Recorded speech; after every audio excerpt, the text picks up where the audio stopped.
Amém, queridos. Nessa manhã nós temos a alegria de receber como pregador, convidado, meu querido amigo, reverendo Diogo. Vem cá, reverendo Diogo.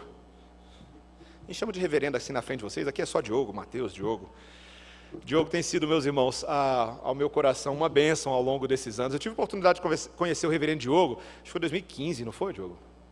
Sim. Foi, né? 15 para 16. 15 para 16. Ele ainda estava pastoreando numa outra cidade aqui perto, e naquela época ali, ele foi lá no escritório da Semear, eu e Emílio sentamos lá, tomamos um café com ele, e ali a gente começou a tramar um plano benigno, não é maligno, né? Benigno, de o Diogo vir para Brasília, orar por isso, e não é que deu certo, Deus trouxe. Atualmente ele é o pastor da Igreja Presbiteriana Central de São Sebastião, sua esposa Patrícia está aqui, seus filhos também, e é uma alegria tê-los conosco, viu, meus irmãos? E nesse momento, querido, pregue a palavra de Cristo, nos mostre o Evangelho. Deus te abençoe. Amém.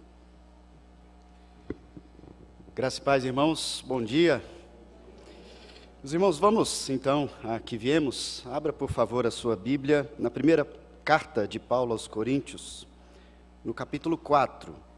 Esse texto eu escolhi porque tem sido a carta que nós estamos vendo lá na Igreja Central, em sequência. Estamos vendo desde o primeiro capítulo, e hoje à noite eu estarei pregando lá exatamente esse texto, e um texto que fala fortemente à Igreja do Senhor. Eu achei que seria bem oportuno de observarmos hoje. Os dois textos que nós lemos na nossa liturgia nos apresentam Deus como nosso Pai e nós como filhos amados. E esse texto, o apóstolo Paulo se dirige a uma igreja extremamente problemática, a igreja de Corinto, como um pai, e ele os chama de filhos amados. Então, 1 Coríntios capítulo 4, eu vou ler a partir do verso 14, peço que você acompanhe a leitura com fé. A palavra do Senhor diz assim: Não vos escrevo estas coisas para vos envergonhar, pelo contrário, para vos admoestar como a filhos meus amados. Porque, ainda que tivesseis milhares de preceptores em Cristo, não teríeis, contudo, muitos pais, pois eu, pelo Evangelho, vos gerei em Cristo Jesus. Admoesto-vos, portanto, a que sejais meus imitadores. Por esta causa vos mandei Timóteo, que é meu filho amado e fiel no Senhor, o qual vos lembrará os meus caminhos em Cristo Jesus, como por toda parte ensino em cada igreja. Alguns se ensoberbeceram, como se eu não tivesse de ir ter convosco. Mas em breve irei visitar-vos, se o Senhor quiser. E então conhecerei, não a palavra, mas o poder dos ensoberbecidos. Porque o reino de Deus consiste não em palavra, mas em poder. Que preferis? Irei a vós outros com vara ou com amor e espírito de mansidão? Até aqui, vamos ao Senhor em oração. Santíssimo Deus eterno e glorioso Pai, nós somos o Teu povo, Teus filhos, e estamos aqui, ó Pai, reunidos em Teu nome. E o que nós te pedimos nesse momento, ó Pai, é que o Senhor fale conosco como nosso Pai. Admoesta-nos, ó Pai, mas também conforta-nos, orienta-nos, conduze-nos, ó Pai, nos Teus caminhos, na Tua palavra, na Tua verdade. É assim que nós oramos em nome de Jesus. Amém. Os irmãos, meus pais me contaram, meus tios, alguns da geração anterior à minha, que na infância deles, eles apanharam muito. E essa era uma forma de serem repreendidos, de serem corrigidos. E muitas vezes, meu pai chegou a mencionar que ele apanhou até com um chicote de cavalo. E ele às vezes não sabia por que ele estava apanhando. Ele sabia que era uma repreensão, era uma correção, mas ele ainda não tinha entendido muitas vezes o motivo, o que ele tinha feito de errado. Eu, graças a Deus, já fui criado em outro contexto, e meu pai mencionava isso dizendo: olha, eu vou te repreender, mas eu vou te explicar, para que você entenda por que eu estou te corrigindo, por que eu estou te repreendendo. E sim, é claro, se eu persistisse na minha estutícia, na minha desobediência, sim, a vara viria. O apóstolo Paulo, nesse texto, no último versículo que eu li aqui aos irmãos, ele diz: vocês preferem que eu vá até vocês com vara ou com espírito de mansidão? Nessa admoestação que ele tem feito aos irmãos em Corinto, desde o capítulo 1. O apóstolo Paulo aqui está dentro de um contexto de repreensão a uma igreja que apresentava vários problemas.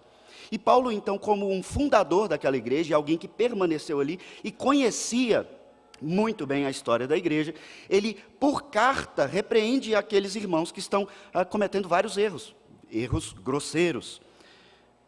Alguns irmãos informaram a Paulo, aqueles da casa de Cloe, disseram: Paulo, existem problemas graves aqui. Outros pregadores estiveram ali na igreja de Corinto e então começa a surgir uma grande divisão, uma série de brigas entre eles, entre quem seria o mais poderoso pregador da palavra. Paulo, aquele que ficou aqui conosco 2 anos e meio, ou Apolo?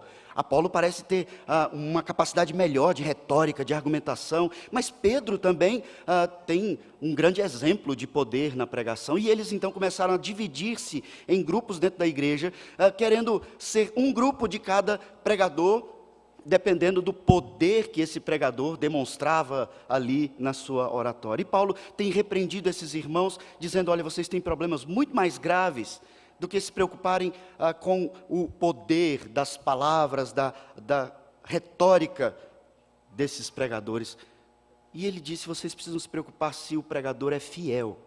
E esse é um ponto importante que foi dito no capítulo anterior, que Paulo repreende. Mas aqui então ele se dirige a esses irmãos, nossos irmãos no passado, como um pai. Veja, vocês devem conhecer, talvez muitos de vocês aqui, pelo menos já devem ter lido alguns livros do pastor Jay Adams. Jay Adams, pastor presbiteriano no sul dos Estados Unidos, já falecido, ele ali, meados da década de 70, ele fundou, por assim dizer, vou falar de maneira bem grosseira e breve, ele fundou uma escola de aconselhamento chamada Escola de Aconselhamento Noutético. E a ideia do pastor Jay Adams era tratar exatamente dos problemas da igreja, de disciplinar, admoestar, repreender, corrigir os irmãos da igreja nos seus pecados. Mas Jay Adams, ele observa que em seu tempo há diversas escolas de correção, e ele diz: olha, a igreja tem como marca verdadeira a disciplina.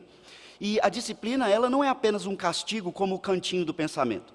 A disciplina, ela visa o seu arrependimento, você dar provas de arrependimento. E é esse o objetivo quando o conselho dessa igreja disciplina algum de vocês. Para que você, então, mude o seu comportamento, se desvie do caminho errado e dê provas de arrependimento. Porque isso faz parte do seu processo de santificação. O Jay Adams, então, funda a Escola de Aconselhamento Noutético, dizendo: olha, nós precisamos biblicamente aconselhar estas pessoas para chegar no cerne da motivação de seus pecados, para que eles entendam o pecado, passem a odiar o pecado e abandonar a prática daquele pecado. Veja que era uma escola de aconselhamento chamada noutético, porque visava atingir a mente. É nesse sentido que é usada a palavra noutético. Atingir a mente. Havia outras várias escolas de correção de comportamento e muitas delas visavam algo parecido com o que o meu pai relatava. Você sofre uma dor aqui ou ali, seja externa, física, e você então abandona, você muda um comportamento. Mas, biblicamente falando, o mais importante é a motivação do seu coração. É a correção do seu coração e não do comportamento externo. Porque você pode chegar aqui na igreja com um comportamento externo completamente admirável. Você pode ter uma capa e uma casca de santidade que todo mundo admira e diz: que pessoa piedosa. Mas lá dentro do seu coração você pode estar dando vazão a vários e vários pecados. A escola de aconselhamento bíblico noutético, ela visa atingir o seu coração, para que você entenda e mude o seu comportamento. O apóstolo Paulo usa exatamente essa palavra que dá base para que o Jay Adams tenha fundado a sua escola, quando ele diz aí no primeiro verso 14, admoestar como a filhos. Essa é exatamente a palavra de onde surge a palavra noutético, aconselhamento noutético, noutesia. Paulo diz: eu não quero escrever tudo isso, eu não quero repreender vocês para envergonhar. No trecho anterior, o apóstolo Paulo tinha exposto muito do seu ministério de sofrimento em prol daqueles irmãos que se achavam muitas vezes superiores em espiritualidade a Paulo. E então, de uma maneira embaraçosa, ele usa de ironia no trecho anterior, mostrando, vocês não são superiores.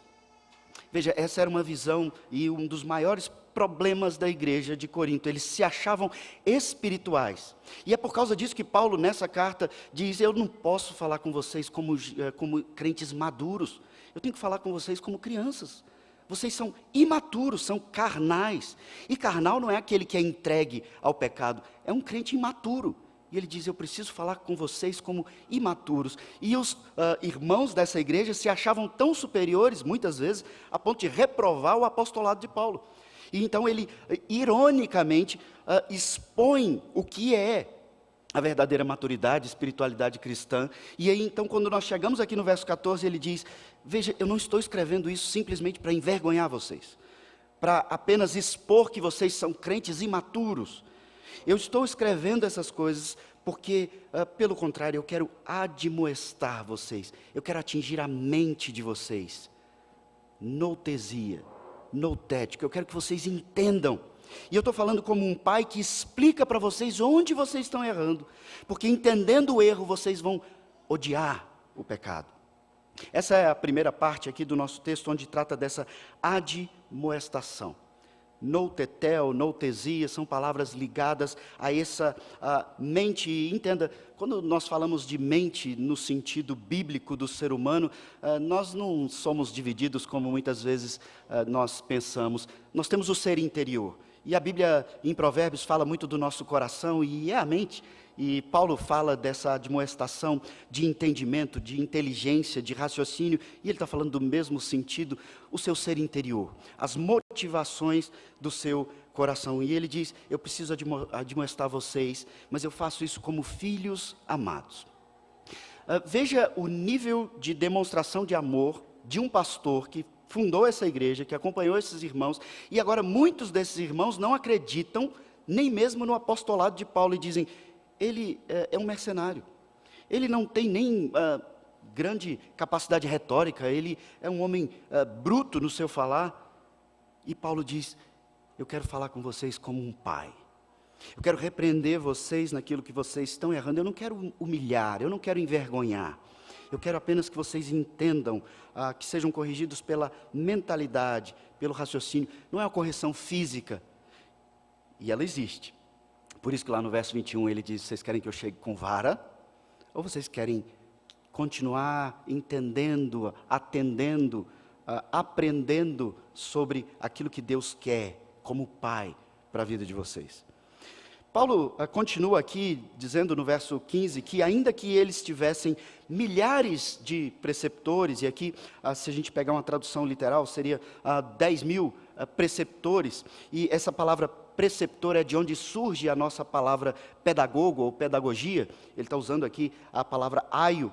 E ele diz, ainda que você tivesse milhares, dezenas de milhares de pedagogos, de instrutores em Cristo, ou seja, pessoas que acompanham a sua caminhada em Cristo, e aqui a gente pensa um pouco em discipulado, esse era o papel do preceptor, do aio, naquele tempo. Ele não era o pai das crianças, mas ele era alguém contratado por uma família, que certamente tinha condições, para acompanhar essa criança nessa fase de aprendizado. E muitas vezes ele caminhava com a criança até a chegada, levava, se responsabilizava, acompanhava nos seus estudos, nas suas tarefas. Ele era aquele que acompanhava a instrução, mas de maneira nenhuma ele substituía o pai da criança. Esse era o aio, o pedagogo, e ele diz, ainda que vocês tenham vários preceptores em Cristo, pessoas que instruem vocês biblicamente, vocês não teríeis, contudo, muitos pais. Ele faz exatamente essa comparação. Vocês podem ter vários instrutores. Isso se aplica de uma maneira muito prática nas nossas vidas hoje. É muito bom a gente ir lá no YouTube, é uma ferramenta fantástica, e ali encontrar pregadores que pregam tão bem a palavra. São preceptores em Cristo, e isso é rico, é muito bom, mas vocês têm pastor, vocês são membros de uma igreja. Aquele pastor do YouTube, às vezes, vai te trazer um enriquecedor conhecimento da palavra de Deus, se você tiver um bom filtro para encontrar bons pregadores, mas ele não vai te repreender sobre o seu pecado, Ele não vai agir como pai na sua vida, te acompanhando, orando com você, estudando a Bíblia para chegar ao cerne daquele seu problema, daquele seu pecado, no aconselhamento bíblico.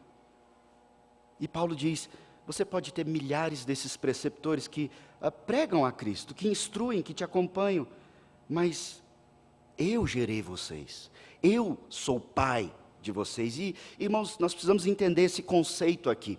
Às vezes nós ficamos confusos, porque é como se Paulo estivesse dizendo, eu salvei vocês, e não é isso que Paulo está dizendo, basta olharmos a Bíblia no seu contexto de coerência.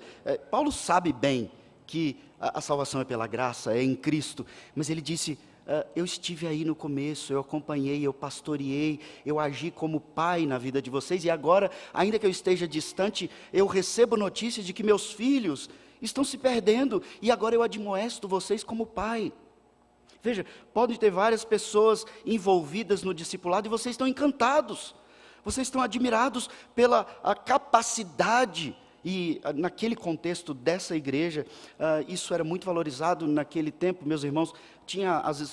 Existiam as escolas gregas de filosofia, e quanto mais filosófico, quanto mais rebuscado era o linguajar e a capacidade de oratória e de retórica, essas pessoas eram conduzidos dessa forma a admirarem, muitas vezes a idolatrarem alguns preceptores em Cristo, alguns pregadores. E Paulo vem tratando de gente, olha para a fidelidade, olha para o amor, olha para o cuidado com que o pastor tem na vida de vocês. Eu gerei vocês. E eu então, ele usa novamente a palavra, eu admoesto vocês. Veja, vamos entender um pouco mais desse conceito de gerar, de ser pai, que aqui eu fiz uma alusão ao pastoreio. E é exatamente nesse sentido que Paulo está falando. Paulo se coloca como um pai, porque ele se coloca como um pastor. Se você fizer um estudo em toda a Bíblia, em toda a Escritura, nesse conceito de paternidade, é lógico, nós temos, como lemos na liturgia hoje, Deus como nosso pai, nós fomos adotados em Cristo. Mas Deus, então, nessa relação paterna com o seu povo, desde o princípio, desde Gênesis, ele estabelece que os filhos gerados, eles tinham uma relação com essa autoridade primária.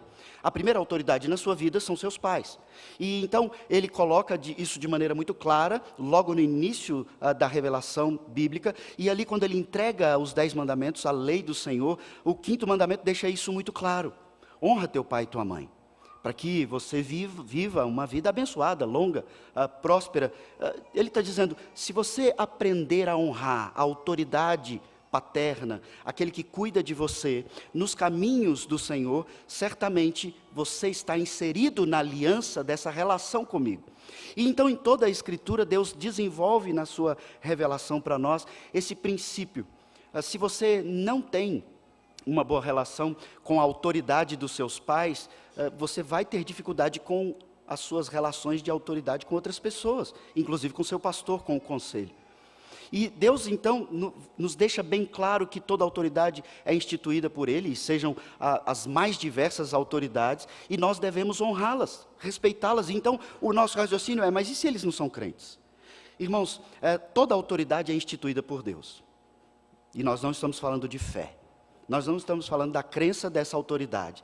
Eu não estou falando se seu pai dá um bom testemunho cristão ou não. Eu estou te dizendo que Deus, soberanamente, no seu governo, Ele escolheu e decretou que você viria daquela autoridade. E enquanto essa autoridade não te colocar contra a paternidade de Deus, contra a palavra de Deus, você deve honrar essa autoridade. E então, em toda a Bíblia, nós somos instruídos a nos submetermos à autoridade, a obedecermos, a sermos guiados. E Paulo então vai para esse lado da paternidade e diz, eu preciso admoestar vocês e eu preciso que vocês me escutem. Eu preciso que vocês mudem o comportamento de vocês. E isso é honrar a autoridade. E relembro vocês aqui de algo que eu já disse. Muitos dessa igreja duvidavam do apostolado de Paulo. Ele veio depois do tempo, ele tinha um passado obscuro, ele matava cristãos. Será que ele é mesmo um apóstolo?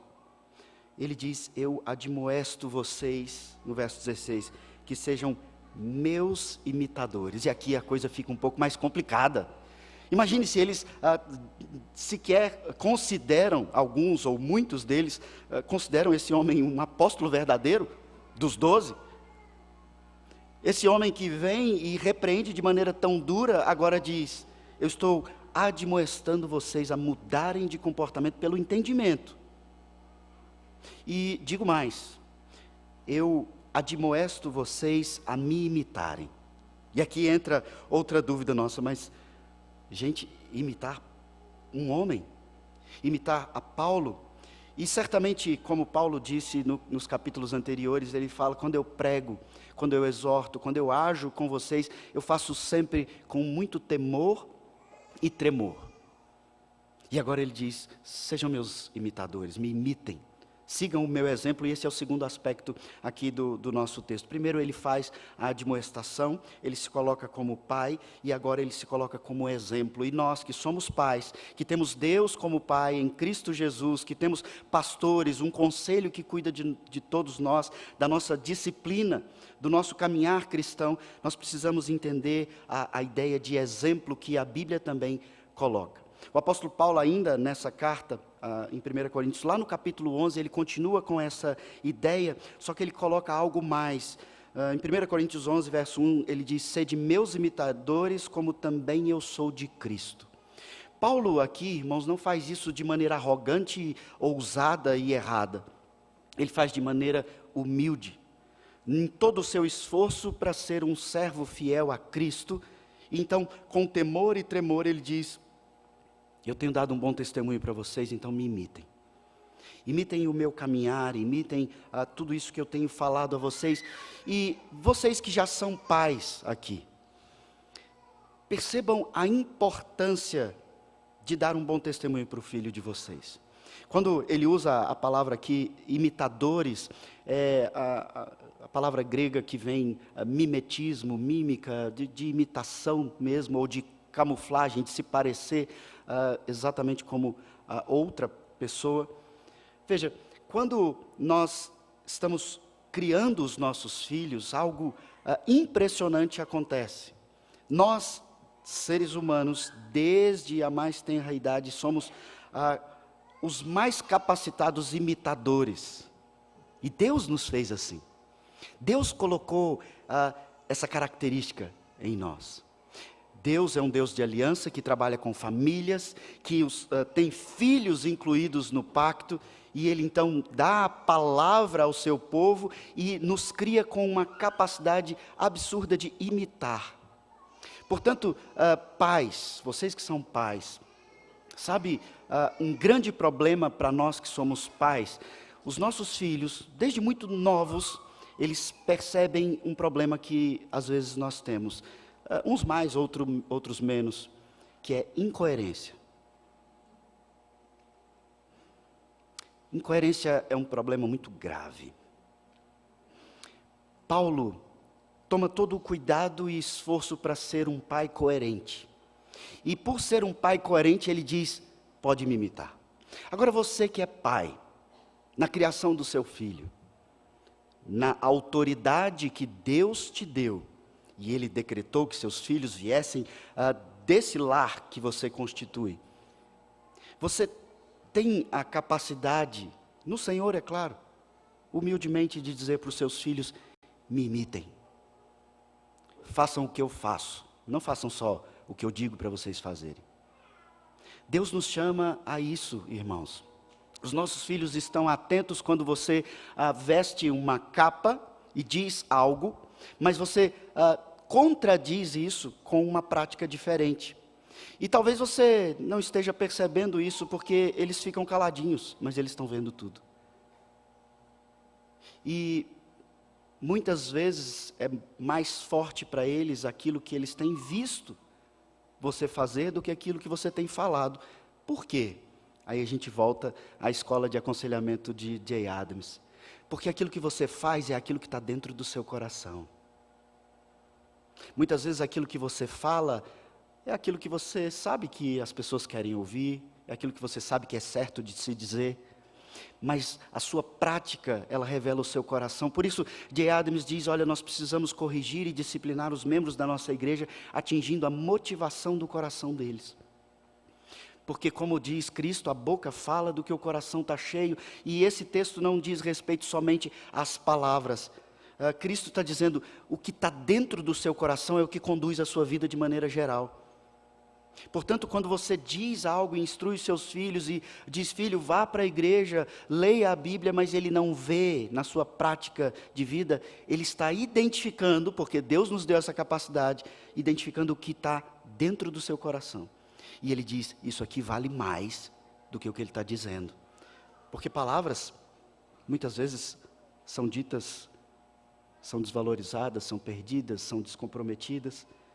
E Paulo, então, dessa maneira, se coloca como exemplo e continua a ideia de discipulado que Cristo desenvolveu com esses apóstolos. Ele andava com esses apóstolos, ele sentava para comer, ele caminhava com esses homens e ele então dava ali o seu testemunho.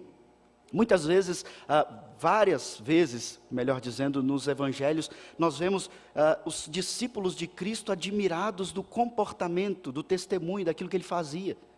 E Cristo em silêncio, como que às vezes dormindo num barco, está avaliando. E quando aqueles homens não acreditam, não têm fé no poder de Cristo como Filho de Deus, eles se desesperam e ele diz, por que vocês têm tão pouca fé? Por que a fé de vocês é tão pequena? Eu falo com vocês, mas eu quero que vocês vivenciem algumas coisas, e essa é a ideia do discipulado, e é muito importante que a igreja desenvolva essa ideia. Pessoas mais maduras, e esse é o assunto da carta de Coríntios, maduros espirituais, conduzindo aqueles que são mais novos, mais imaturos na fé. Não só por palavras, mas por testemunho, no caminhar. Que filme vocês vão assistir no cinema? Que música que você vai ouvir? Que tanto que você vai beber? O que você vai beber? O que tanto que você vai comer? E ali, naquele convívio, surge então essa capacidade de guiar uns aos outros pelo testemunho. Paulo fazia isso, ousadamente diz para imitarem, e então no verso seguinte ele diz, olha, por causa disso, porque eu quero que vocês me imitem, eu estou mandando a vocês Timóteo. E olha como ele fala de maneira carinhosa sobre Timóteo no verso 17. Timóteo, que é meu filho amado e, a palavra fundamental, fiel no Senhor. Timóteo tinha no centro do seu coração o Senhor, Jesus Cristo. E Paulo então diz, assim como eu peço que vocês me imitem, eu estou enviando alguém que imita a Cristo. Alguém que é fiel no Senhor, para que vocês aprendam com Ele, para que vocês imitem a Ele. Paulo escreve isso de maneira muito clara a Timóteo, lá em 1 Timóteo capítulo 4, verso 12, ele diz para Timóteo, ninguém despreze a sua mocidade, pelo contrário, torna-te padrão. Veja, ele orientando numa carta pastoral ao jovem pastor Timóteo, mais maduro na fé, e ele diz, Timóteo, você tem que ser modelo desse povo, você tem que ser o padrão, eles precisam imitar você. E lá, ainda em 1 Timóteo 4,12, ele diz, torna-te padrão dos fiéis na palavra, no procedimento, no amor, na fé e na pureza. Ou seja, Timóteo, seja um padrão por completo, não seja incoerente, não fale algo e viva outra coisa. Torna-te padrão naquilo que você fala, naquilo que você faz. No amor, na fé e na pureza. Nós, crentes, declaramos para todos os ventos que nós temos uma única regra de fé, coisas que nós cremos, e prática, coisas que nós fazemos. E Paulo diz, me imitem. Timóteo, seja padrão de fé e de prática. Timóteo foi instruído por sua avó Lloyd e sua mãe Eunice, e depois também pelo apóstolo Paulo, e a Bíblia nos revela isso de maneira graciosa. É riquíssimo saber que Timóteo foi um menino que, apesar das circunstâncias, ele é criado na palavra e no bom procedimento. Ele teve bom testemunho, ele teve um bom discipulado, ele tinha quem imitar. E Paulo, então, o treina, o capacita, o responsabiliza e agora envia à igreja em Corinto, que precisava muito de correção. E ele diz, Timóteo é meu filho amado, ele é fiel. É por essa causa que eu estou enviando Timóteo aí para perto de vocês. Imitem ele, porque eu vou, mas eu vou daqui a pouco, eu vou depois. Timóteo está nos ensinando aqui, irmãos, sobre aquilo que ele vai fazer, também sobre a principal função de um pastor numa igreja. Função do reverendo Mateus, reverendo Silvio, aqui com vocês. Timóteo nos ensina sobre o que ele deveria fazer. O que Timóteo ia fazer ali na igreja de Corinto. Veja o verso 17. Timóteo, ele, o qual vos lembrará os meus caminhos em Cristo Jesus, como por toda parte ensino em cada igreja. Essa é a função do pastor. Ensinar o que o apóstolo escreveu. E nós não temos mais apóstolo hoje. Então qual é a função do pastor hoje, na Igreja Presbiteriana Redenção, na Igreja Presbiteriana Central? Ensinar o que o apóstolo escreveu. Por quê? O apóstolo caminhou com Cristo. Aprendeu a imitar a Cristo, ouviu as palavras de Cristo, então recebe de Cristo mesmo dons extraordinários, que nós não temos, e inclusive são responsabilizados por trazer-nos, inspirados pelo Espírito, a palavra de Cristo.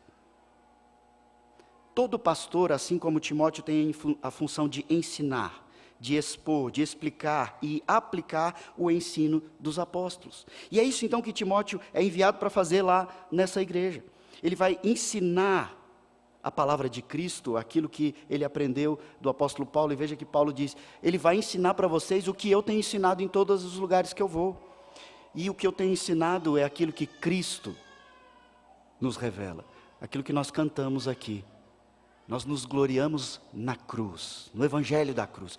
E essa é a mensagem chocante da carta de Coríntios. O evangelho da cruz.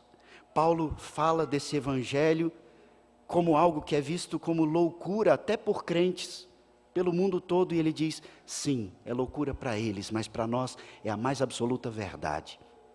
E é nessa verdade que nós nos gloriamos, é nessa verdade que nós abandonamos os nossos pecados, porque nós entendemos, então caminhamos nesse evangelho da cruz, vivido por Cristo e ensinado pelos apóstolos e pregado pelos pastores das suas igrejas. Então você quer ver, descobrir, avaliar se o seu pastor é um bom pastor? Em primeiro lugar, não olha a retórica, a capacidade de oratória, ou a sua vestimenta, ou algo desse tipo. Olha a fidelidade. Veja se ele é fiel. Biblicamente, para isso você vai ter que conhecer um pouco de Bíblia. E essa é uma função sua. Em segundo lugar, o seu pastor te disciplina? Ele te admoesta, ele te repreende? Ou você é como um filho bastardo? Como um crente de pastor de YouTube? Que você vê a pregação, se alimenta e vai embora, mas você não traz para o seu pastor aquela sua dificuldade, aquele seu pecado, porque você não quer ser exposto.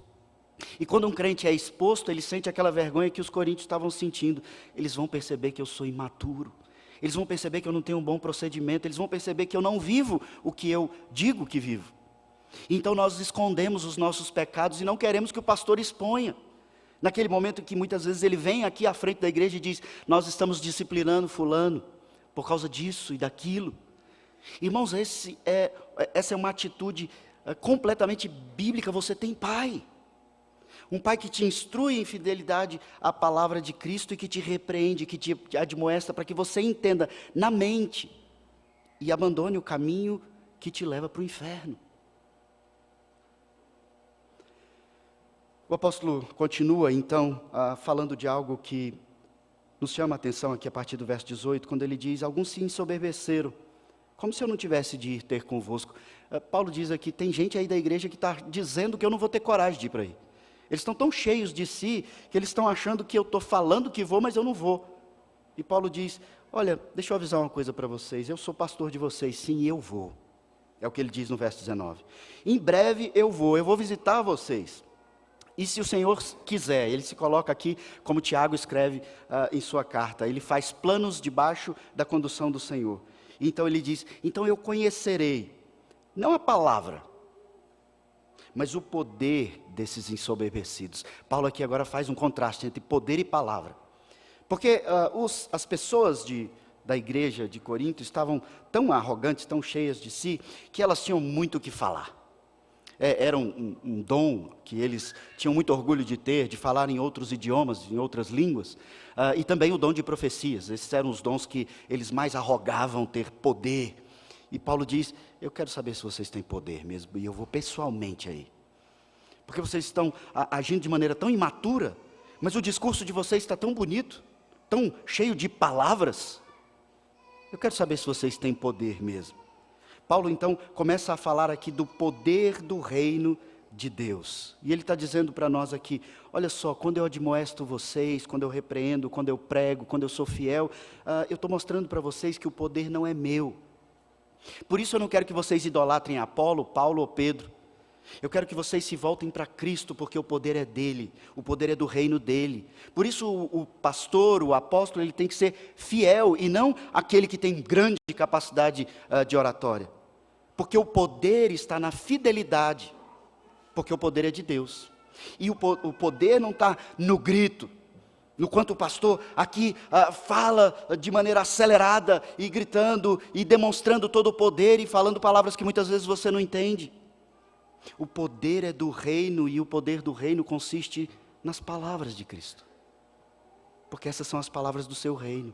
Palavras que nos conduzem, e entenda, quando você procura o seu pastor com aquele problema grave, com aquele pecado terrível, com aquela dificuldade que você sabe que não consegue abandonar, entenda, não é o poder do pastor ou do conselho que vai te abençoar ou tirar você daquela caminhada, daquela conduta errada. É o poder do reino. Por isso, o conselho precisa ser fiel. E ele precisa disciplinar vocês biblicamente. Ele precisa admoestar vocês pela mente, para que vocês entendam. E creia nisso. Se o conselho, se o pastor é fiel, e ele te admoesta biblicamente, nas palavras do Senhor, o Senhor tem todo o poder para mudar completamente e transformar a sua realidade. Então não esconde o pecado. Não tenta jogar ele para debaixo do tapete. Se exponha às Escrituras, como nós vimos em Provérbios, as Escrituras dizem que ser corrigido pelo Senhor é uma bênção. Quem ele não corrige é porque é bastardo. Então, irmãos, eu sei que o conselho dessa igreja é zeloso com a disciplina, uma marca da verdadeira igreja. Creia no poder do reino, na fidelidade desses homens que poderiam estar em casa com suas esposas, vendo Netflix, fazendo tantas coisas divertidas, mas eles estão gastando horas te ouvindo, buscando na Bíblia a instrução para que você seja corrigido pelo poder do reino, pelo poder da palavra, pelo poder de Cristo. Não é o poder deles. Não é a repreensão deles. Porque o reino de Deus, ele diz no verso 20, consiste não em palavra.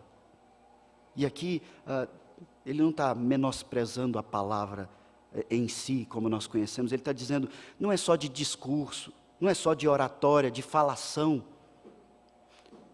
O reino de Deus consiste em poder de transformação. É difícil a gente entender aqui, lá na Igreja Presbiteriana Central, os irmãos estão mais envolvidos em toda a carta, mas veja, os problemas dessa igreja eram problemas que talvez eu e você chegássemos lá e falássemos, não, essa igreja aí não tem mais jeito, fecha a porta. Essa não tem conserto, e Paulo está dizendo, o poder é do reino, tem conserto sim. Vocês precisam entender a palavra e o poder do reino. E então ele chega nessa parte final, onde ele diz, eu vou chegar em breve. E eu quero ver o discurso de vocês, se realmente é poderoso, como vocês estão dizendo. Mas deixa eu fazer uma pergunta para vocês aqui antes. E ele fala como um pai. O que vocês preferem? Verso 21. Eu irei a vós outros com vara, ou com amor e espírito de mansidão? Eu vou repreender vocês com vara, ou com mansidão? E eu não sei se você quando você ouve assim, você é muito imaginativo como eu imagino o apóstolo Paulo, com chinela havaiana, chegando lá. vocês preferem o quê?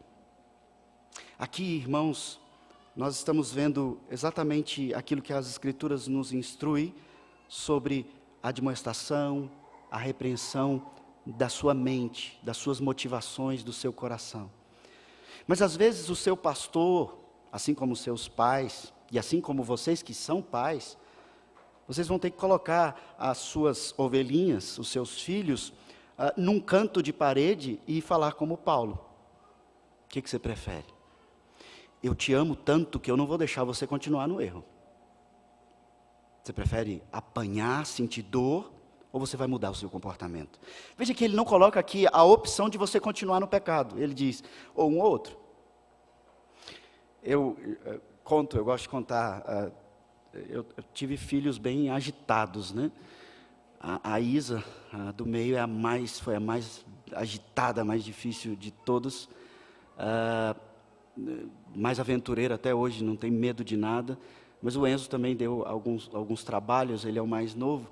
E uma cena que marcou, quando eu estava fazendo o seminário lá em Recife, a gente morava dentro do seminário, e era um depósito que foi adaptado para a gente morar dentro lá, e tinha umas tomadas muito antigas, daquelas bem grandonas, toda quebrada, e ele aprendendo a engatinhar, as tomadas eram baixas, ele ficava querendo colocar o dedo na tomada. E eu falava com ele, sai daí. E ele engatinhando, nem andava ainda, e ele voltava para a tomada, e era como se eu tirasse e ele voltasse, tirava, ele voltava, tirava, ele voltava.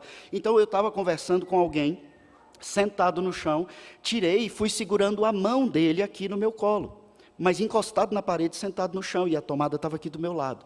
Quando eu percebi, as mãos estavam seguras, mas ele estava com a língua tentando encostar na tomada. Ele queria saber o que tem ali dentro, que ninguém me conta. Então eu tive que bater na mão dele, tive que repreender com vara. Há momentos que a gente insiste tanto em continuar no nosso caminho errado, que a gente precisa sentir dor. E a gente precisa entender essa relação da dor com o pecado. Desde Gênesis 3, quando houve a queda, que a dor entrou no nosso contexto de maldição por causa do pecado. O parto agora tem dor. O trabalho agora não é mais aquele trabalho tão divertido, muitas vezes é com muito sofrimento, dor e suor no rosto para você conseguir adquirir o seu pão. Há dor nas relações, porque agora, depois de Gênesis 3, o desejo da mulher é contra o seu marido, e do marido contra a sua esposa, então isso causa dor. Então o pecado, ele insere a dor, e inseparavelmente do pecado, como condição, como salário do pecado, nós temos esse convívio até hoje com a dor. Nós sentimos dores no corpo, e o nosso envelhecimento vai aumentando isso. Nós lidamos com dores emocionais, com decepções, e tudo isso está relacionado ao pecado. Mas entenda, Deus sabia de tudo isso, e lá em Gênesis 3, no verso 15, Ele promete aquele que sentiria toda a dor, para que você então tivesse a plena e absoluta convicção de que há um reino eterno sem dor. Cristo sentiu a dor extrema, para que você então tivesse esses momentos de dor, mas na certeza que você tem uma eternidade de prazer, de deleite, da presença desse reino sem dor, porque é sem pecado, porque é sem morte. Cristo enfrenta a cruz, e a cruz dói. Os momentos que antecedem a própria cruz dói porque precisava doer. Veja que algumas pessoas, o próprio apóstolo Pedro tenta fazer com que Cristo evite aquele momento terrível de dor, e ele diz: arreda, Satanás, eu preciso tomar esse cálice da ira, esse cálice da dor, e ele tomou para que você fosse inserido nessa igreja como um filho de Deus o Pai. E Deus é tão cuidadoso no seu cuidado, que Ele te concede homens, como o pastor Mateus, que poderiam ter feito qualquer coisa, profissionalmente falando, na vida. Qualquer coisa, muito mais fácil do que ser pastor. Mas Deus coloca algo dentro do coração desses homens e diz: você vai ser pai de um monte de gente. Um monte de gente desobediente, um monte de gente que não quer sentir dor e vai sempre pelo caminho mais fácil, um monte de gente que não entende. E você vai ali, chegar com a vara, com a repreensão, com a demonstração, faça-os entender que o meu caminho é bom, que o meu caminho é perfeito, que ele é agradável. Cuida dos meus filhos como sendo seus filhos. Tudo aquilo que os pastores deveriam e fazem, deve ser instruído pela palavra, irmãos, para que nós sintamos, às vezes, a dor que o Enzo, meu filho, teve que sentir para ele parar de pôr o dedo na tomada. E às vezes vai doer mesmo. As palavras vão ser duras, os cortes que você vai ter que fazer serão duros cortes de coisas que você gostava, mas é para o seu bem, é para você não morrer, para que a dor então não se torne algo sufocante na sua vida. Há uma dor momentânea da correção, mas é para o seu bem, e é isso que a Bíblia nos diz. Filhos amados precisam ser corrigidos, precisam ser orientados. Nós, em Cristo, temos uma união que muitas vezes nos leva a participar das dores também, naquilo que ele vivenciou na sua humilhação. Mas ele diz que se nós sofrermos e sentirmos dores por causa do seu nome, nós somos os mais bem-aventurados sobre essa terra. Portanto, nós temos inequivocamente uma relação com a dor durante todo esse período que nós estivermos aqui nessa vida. Mas entenda, não é porque Deus não te ama que você está sentindo dor. É porque Ele te ama.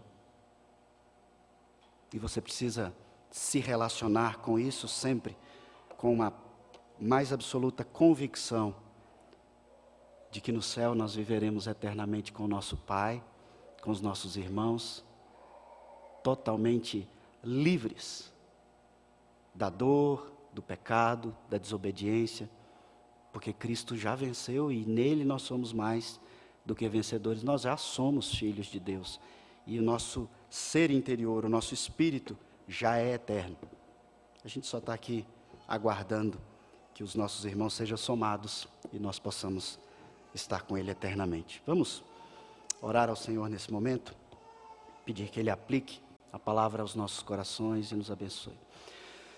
Santíssimo Deus, ó Pai, como muitas vezes é difícil para nós entendermos os seus propósitos, as suas provações, ó Pai. Como é difícil também, muitas vezes, na nossa vida, nós reagirmos, lidarmos com as tentações. Ó Pai, nós agradecemos porque o Senhor tem nos tratado como filhos amados. O Senhor nos dá a oportunidade de participar de uma igreja que preza pela fidelidade à Tua palavra, pelo ensino dos apóstolos, os pais, os verdadeiros pais da nossa igreja. Ó Pai, nós Te agradecemos porque o Senhor tem nos dado esse privilégio. Nós queremos pedir, ó Pai, que o Senhor mesmo, com Teu Santo Espírito, haja em nossos corações, nos quebrantando, para que a nossa mente seja completamente levada cativa a Cristo, para que nós entendamos, e pelo entendimento, a motivação do nosso coração mude, e nós possamos, ó Pai, experimentar um pouco daquela ousadia com temor e tremor de Paulo, de dizer para os nossos discípulos: me imitem, porque eu tenho imitado a Cristo. Ajuda-nos, ó Pai, nós precisamos da disciplina sendo aplicada pelo Senhor mesmo nesta igreja. Nós precisamos da correção, nós precisamos de instrução para corrigir os nossos filhos, tanto na fé como filhos biológicos que também são filhos na fé.